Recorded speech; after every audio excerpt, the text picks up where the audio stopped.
بسم اللہ الرحمن الرحیم۔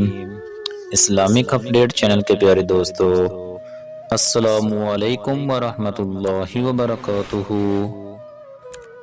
دوستو، میرا آج کا وظیفہ آپ بھائیوں کے لیے بہت ہی پاورفل ہے۔ دوستو، یہ وظیفہ فکر و فاقہ سے نجات پانے کے لیے ہے۔ تو آپ نے اس وظیفے کو کرنا کیسے ہے، اس کو اچھی طرح سمجھ لیں۔ آپ نے یہ کلمات پڑھنے ہیں: یا وہاب، یا وہاب۔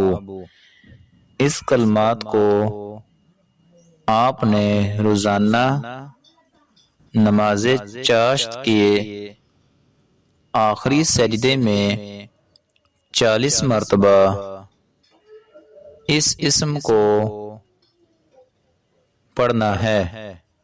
تو انشاءاللہ تعالی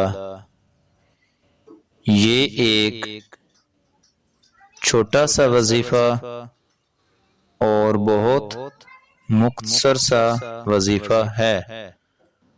تو اس وظیفے سے کرنے سے آپ فکر و فاقہ سے نجات پائیں گے۔ دوستو، اس ویڈیو کو اپنے دوستوں کے ساتھ صدقے کی نیت سے ضرور شیئر کریں۔ اللہ حافظ۔